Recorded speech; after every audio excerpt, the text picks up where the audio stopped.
"You don't belong here anymore, old man." The words cut through the glittering ballroom like a knife, silencing nearby conversations. The elderly waiter's hands trembled slightly as he steadied his silver tray of champagne flutes, his weathered face betraying nothing but dignified composure. Around him, diamonds sparkled and designer suits rustled as the elite of Los Angeles pretended not to notice the public humiliation unfolding before them. The Grand Lumière Hotel's anniversary gala was the most exclusive event of the season. Crystal chandeliers cast prismatic light across marble floors where billionaires and celebrities mingled in carefully curated social clusters. The hotel manager, Victor Hargrove, adjusted his perfectly tailored suit as he stepped closer to the elderly waiter, his voice dropping to a theatrical whisper, still loud enough for nearby guests to hear. "Frankly, it's embarrassing having you serve here, but I suppose there's poetry in it," the former owner, now serving those who can actually afford to be here. A ripple of uncomfortable laughter spread through the nearest group of guests. The old man's eyes briefly flashed with something profound, not anger, but a deeper hurt carved by decades of memories within these very walls. He straightened his spine and continued his rounds, unaware that, from across the room, a muscular figure in an impeccably tailored tuxedo had paused mid-conversation, his attention caught by the exchange. Dwayne "The Rock." Johnson's expression shifted almost imperceptibly as he watched the scene, recognition dawning in his eyes as he placed his untouched champagne on a nearby table and began moving through the crowd. Harold Winters had built the Grand Lumière from nothing more than a dilapidated building and an impossible dream 50 years ago. Back then, his hands were calloused from physical labor, not from the arthritis that now made each movement a subtle exercise in pain management.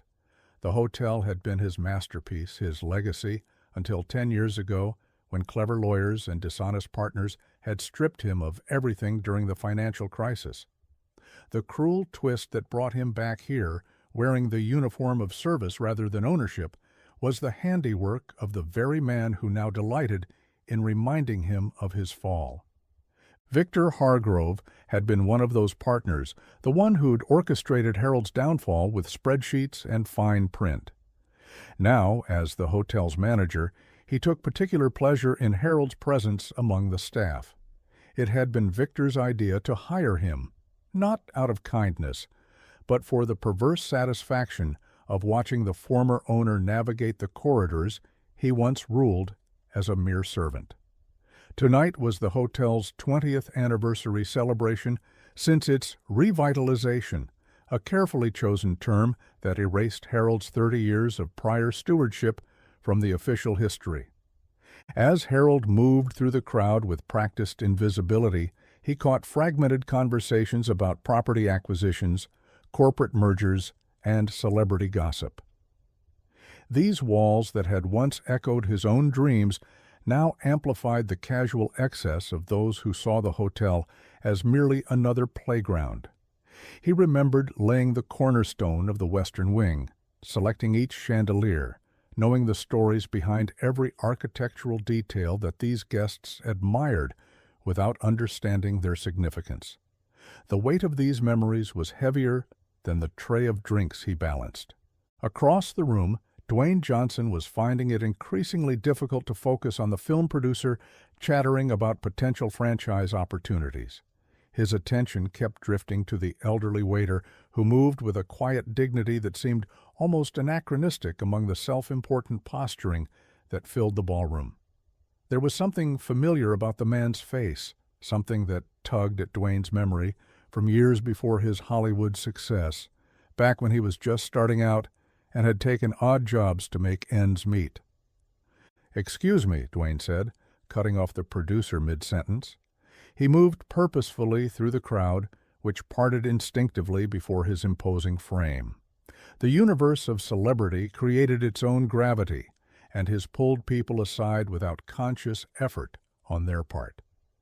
As he navigated closer to the elderly waiter, He caught the hotel manager's next performance, this one even more public than the last. "Harold, you missed a spot over there," Victor announced loudly, pointing to a non-existent imperfection on an immaculate table. "Details matter in luxury service. Isn't that what you used to say when you owned this place?" The question hung in the air, dripping with mockery. Several guests turned to watch, their expressions a spectrum from uncomfortable embarrassment to outright amusement. A wealthy real estate developer actually chuckled, raising his glass in Victor's direction as if toasting his cruelty. Harold's weathered face remained impressively stoic. "Yes, Mr. Hargrove, details have always mattered to me." The dignity in his voice only seemed to further irritate Victor, whose smug smile faltered momentarily before returning with reinforced malice.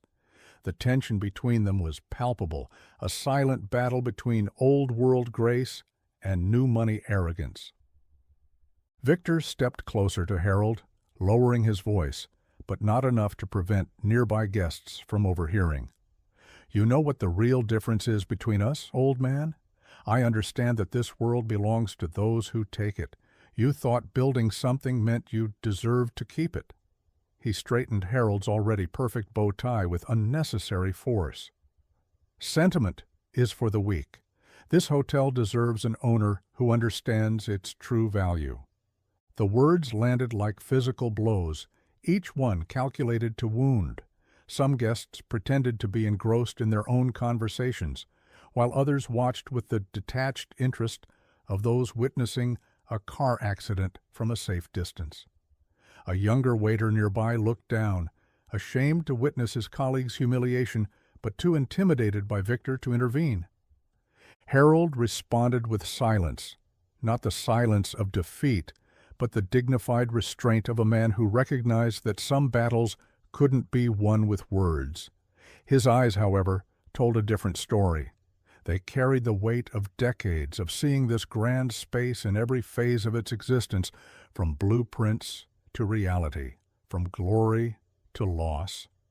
The champagne glasses on his tray reflected the chandelier light, creating tiny constellations that only he seemed to notice.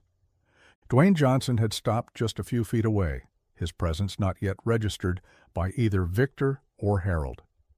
His expression had hardened as he listened to the exchange, a muscle working in his jaw. There was recognition in his eyes now, complete and certain. He waited for Victor to finish his performance, measuring the man with a gaze that had intimidated far more formidable opponents on movie sets and in wrestling rings around the world. The moment was building toward something inevitable, the atmosphere charged with the potential for intervention that the watching crowd could feel but not yet name.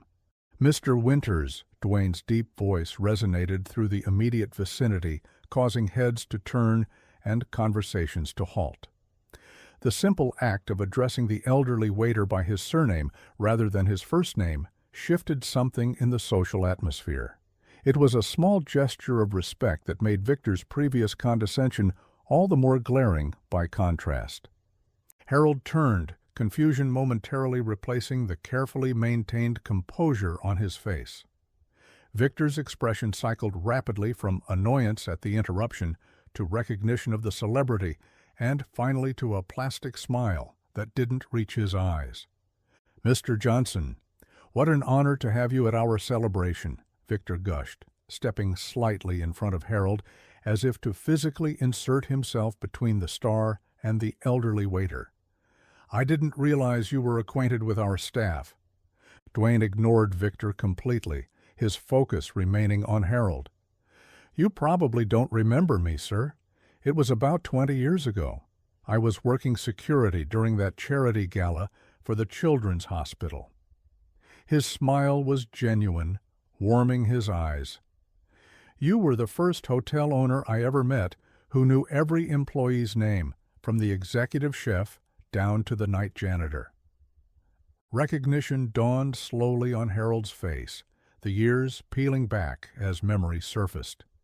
"The young man who helped the senator's son when he was having an asthma attack," he said, his voice growing stronger. You carried him through the kitchen to the paramedics because it was faster than going through the crowd." Dwayne nodded, his smile broadening. "You offered me a job the next day, said anyone who could think that clearly under pressure had a place at the Grand Lumière." He glanced around at the opulent room. "I couldn't take it then, was trying to make it in wrestling. But I never forgot what you said to me." The crowd around them had grown silent, attention magnetized by the interaction between the global superstar and the elderly waiter. Victor stood frozen, his social calculations visibly failing as he processed this unexpected connection. Nearby guests exchanged glances, the earlier mockery dissolving into curiosity. Harold's posture had straightened almost imperceptibly, some forgotten dignity returning to his bearing as the memory solidified. "You told me," Dwayne continued, his voice carrying just far enough to be heard by the growing audience without seeming intentionally performative, "that character isn't built in moments of convenience, but in moments of choice. That stuck with me through some pretty tough times." He gestured to the tray Harold was still holding. "Mind if I help you with that? Seems like everyone could use a fresh glass for what I'm about to say." Without waiting for a response, Dwayne took the tray from Harold's hands with the casual confidence of someone unbound by social convention. The act itself, a global celebrity serving drinks, created an immediate ripple of whispers and not-so-discreet phone cameras being raised to capture the moment. "Ladies and gentlemen," Dwayne announced, his showman's voice effortlessly commanding attention, "while I appreciate the invitation tonight, I think there's been a significant oversight in the evening's program." He began moving through the crowd, offering champagne with the same charisma he brought to blockbuster premieres. "We're celebrating this hotel's history, but we've somehow forgotten the man who created it." Victor stepped forward, his professional smile strained. "Mr. Johnson, we have a carefully planned program for the evening." "I'm sure you do." Dwayne cut him off with a smile that managed to be both charming and absolutely unyielding. "But I've found that the best moments happen off-script." He handed a glass to a wide-eyed socialite who seemed more interested in touching his hand than taking the champagne. "How many of you know who Harold Winters is?" A few hands raised tentatively, mostly from older guests. Most of the crowd exchanged uncertain glances. One elderly businessman in the corner nodded solemnly, his eyes finding Harold's with what appeared to be old recognition. "That's what I thought," Dwayne said, passing the now empty tray to a nearby waiter. He placed a hand on Harold's shoulder. "This man built the Grand Lumière when everyone said it couldn't be done. This wasn't just a hotel to him, it was a vision of what hospitality could be." The crowd's attention had fully shifted now, phone cameras capturing every moment. Victor's face had drained of color, his posture rigid as he recognized his loss of control over the situation. Several guests were now looking at Harold with new interest, seeing past the waiter's uniform to the man Dwayne was describing. The atmosphere in the room was transforming with each word, uncertainty giving way to curiosity, dismissal melting into respect. "When I was just starting out," Dwayne continued, his storyteller's cadence drawing the audience in, "Harold gave me some advice I've never forgotten. He said success isn't measured by what you own, but by what you build, not just physically, but in people." He gestured around the magnificent ballroom. "These walls, these chandeliers, they're impressive. But Harold built something more valuable. He created a place where everyone, guest or employee, felt seen." Harold stood straighter now, years seeming to fall away, as forgotten pride returned to his bearing. A few of the older staff members had paused in their duties, watching from the periphery with expressions that confirmed Dwayne's words. One elderly bartender was discreetly wiping his eyes. "I don't know the details of how Harold came to be serving drinks in the house he built," Dwayne said, his tone shifting subtly, eyes finding Victor for the first time. "But I know enough about business to guess it wasn't through fair play." The statement hung in the air, not quite an accusation, but certainly a challenge. Several guests glanced uncomfortably at Victor, whose face had flushed with defensive anger. "That's ancient history and, frankly, private business," Victor interjected, stepping forward with a professional smile that didn't reach his eyes. Mr. Winters had financial difficulties that necessitated new ownership. The market determines winners and losers. That's simply business. An older woman in expensive jewelry frowned at this. "Harold Winters, wasn't your hotel featured in Architectural Digest back in the 90s? Something about revolutionizing boutique luxury?"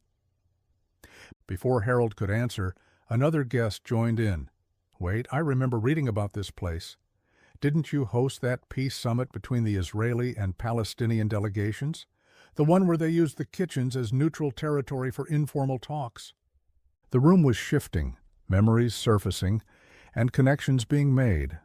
Harold remained silent, but his eyes revealed the complex emotions of a man seeing his legacy remembered after years of erasure.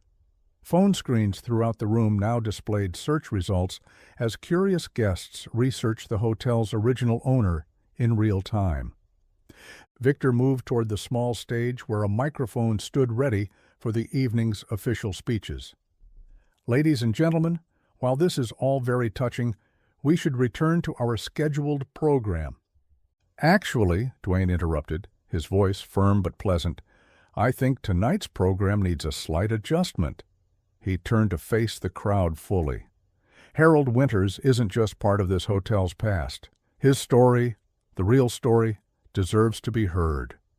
The room had become a stage now, the wealthy and influential guests an audience to the unfolding drama. As Dwayne gestured for Harold to join him, the tension in the room was palpable, power dynamics visibly shifting as Victor's authority diminished with each passing moment. Harold hesitated, decades of learned invisibility making the spotlight seem dangerous territory. Dwayne sensed his uncertainty and stepped closer, lowering his voice. "Sometimes the most powerful thing we can do is reclaim our own story, sir."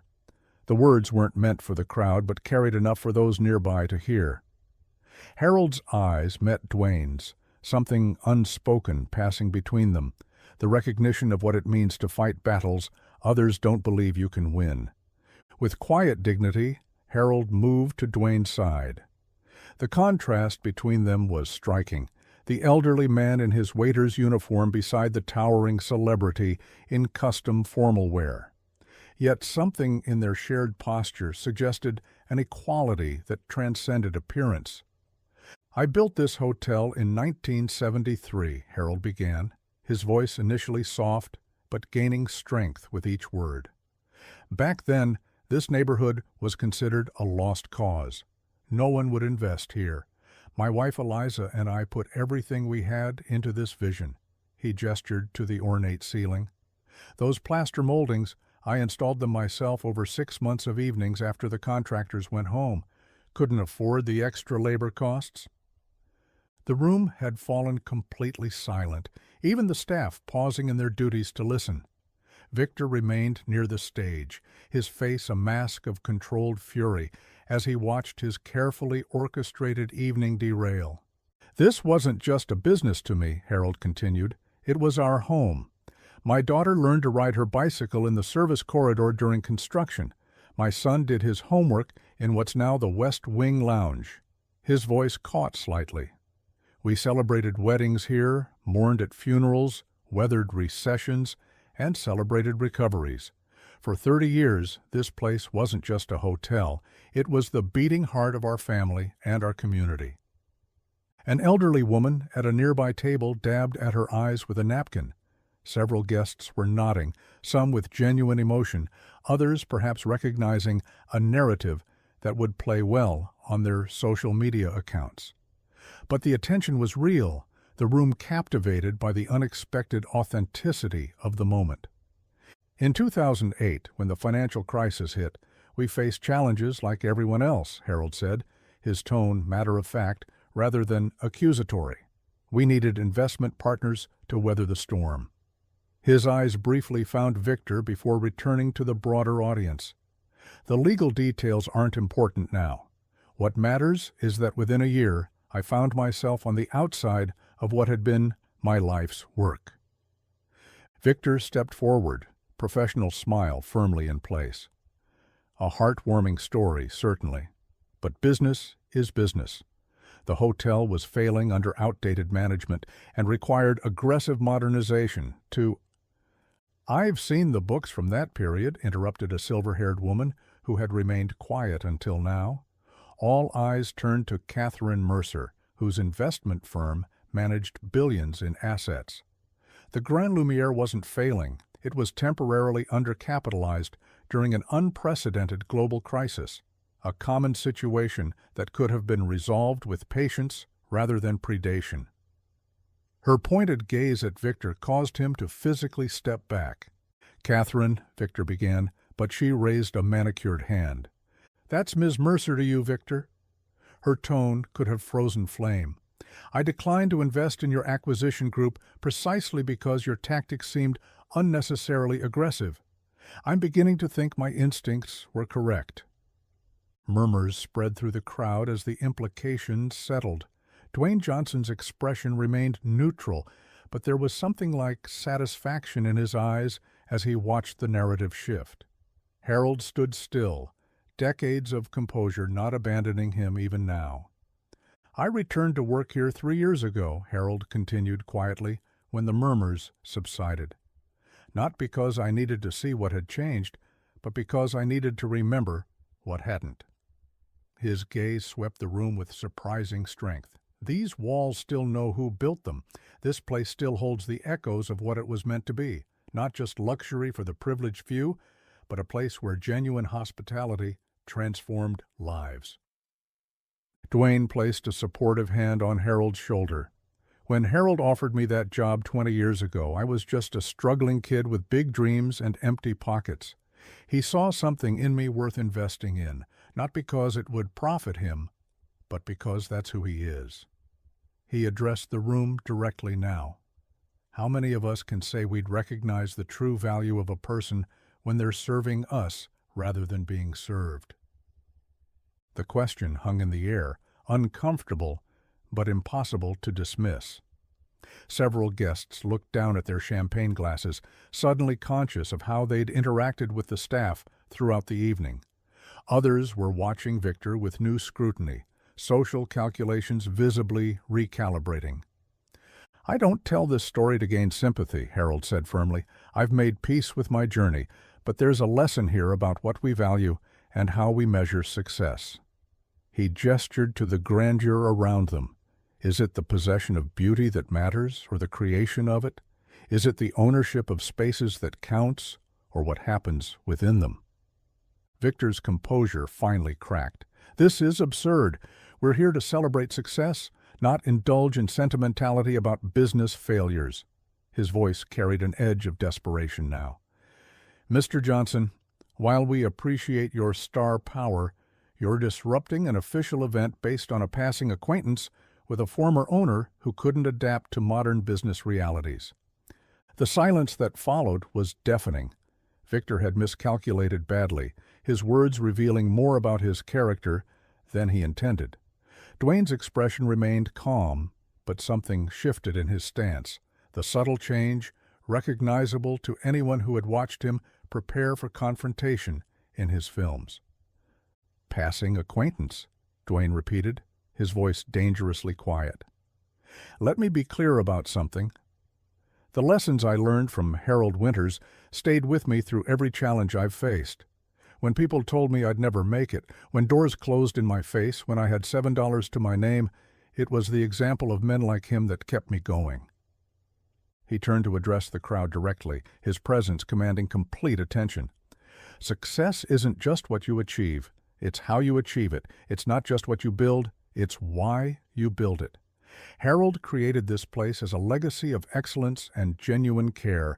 That purpose still lives in these walls, even if the ownership papers say something different."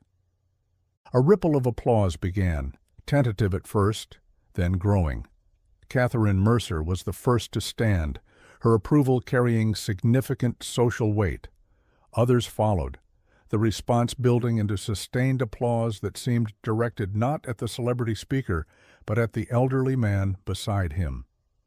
Harold's composure finally broke, not into bitterness, but into visible gratitude. His eyes glistened as he surveyed the room, not as a servant, but as the architect of the very space that contained them all. The staff members lining the walls began to applaud as well, some of the older employees with particular enthusiasm. Victor stood alone now, his authority evaporated. The narrative he had controlled for years had been rewritten in minutes. He made a last attempt to salvage the situation, stepping toward the microphone with practiced confidence.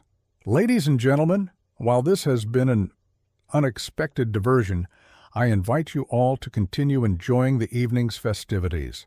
The official program will—" "Actually," interrupted Catherine Mercer, her voice cutting through the room, "I believe we're witnessing the authentic program for this anniversary."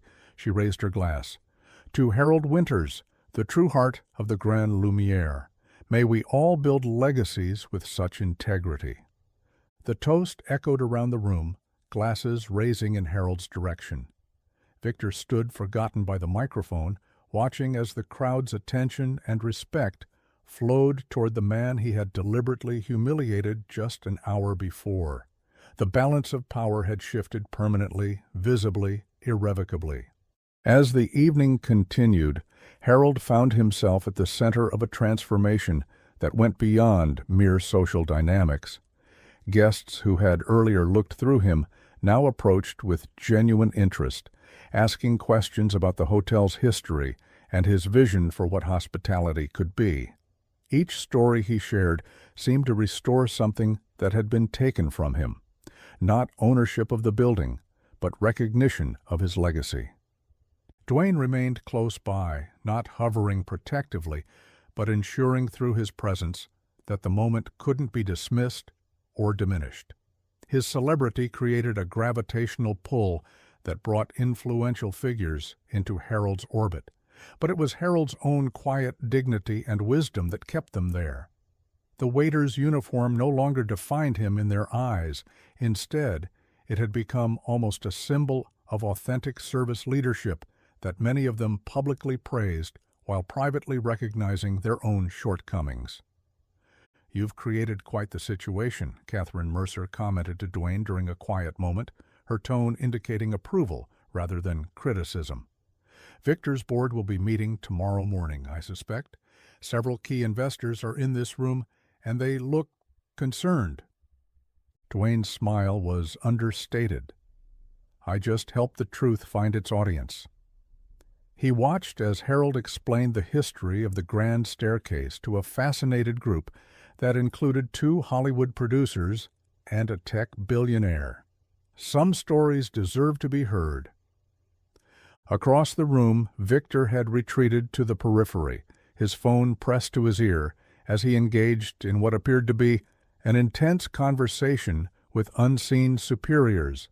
His gestures were defensive, his expression strained. Several board members who had been present were now conspicuously avoiding him, gravitating instead toward the growing circle around Harold and, by extension, Dwayne. 3 months later, the Grand Lumière Hotel hosted a different kind of celebration. The large banner in the lobby announced Heritage Day and featured a black-and-white photograph of Harold and Eliza Winters on the day the hotel first opened its doors in 1973. Guests and staff moved through the spaces with a renewed awareness of the history embedded in the walls around them. In the main ballroom, Harold, no longer in a waiter's uniform but in a well-tailored suit, was conducting a tour for interested guests.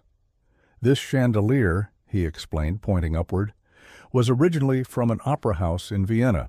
We installed it during the renovation of 1987. The group listened with rapt attention, their phones occasionally rising to capture images or record snippets of history. Near the entrance, a new plaque had been installed.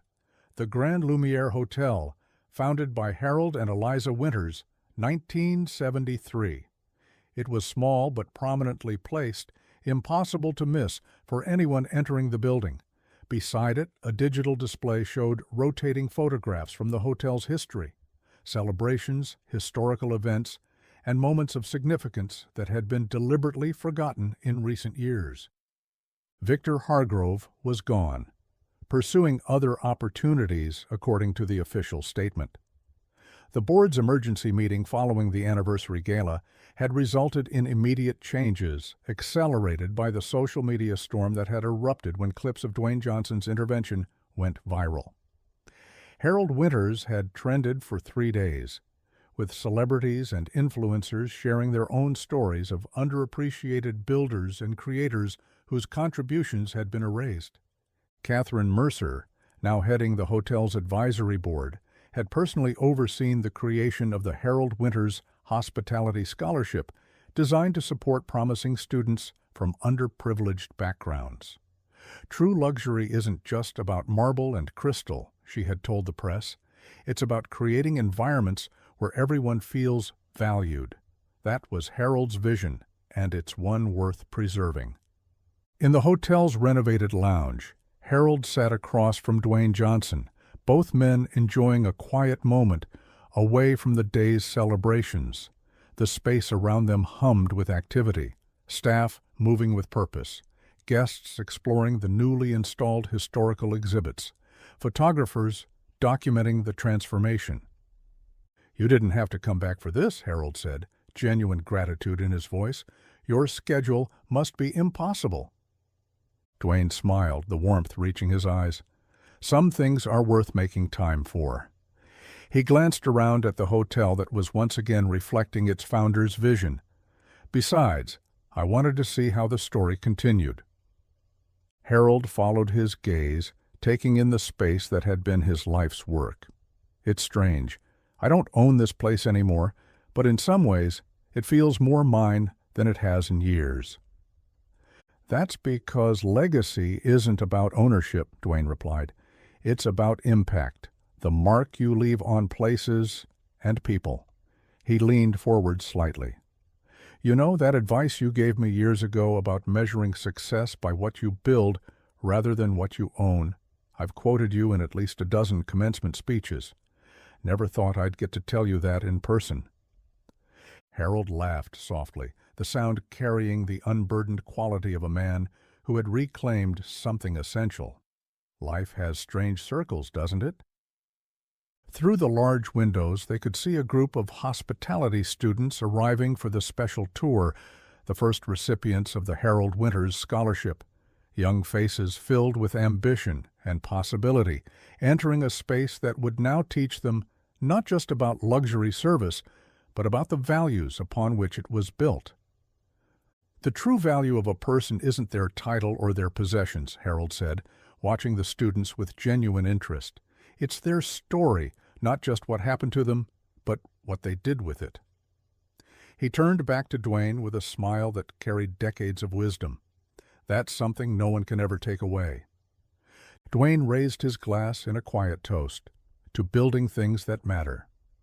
"To building things that last," Harold responded, their glasses meeting with a gentle chime that seemed to echo the truth they both understood. That true legacy lives not in ownership papers or corporate histories, but in the values that survive when everything else changes.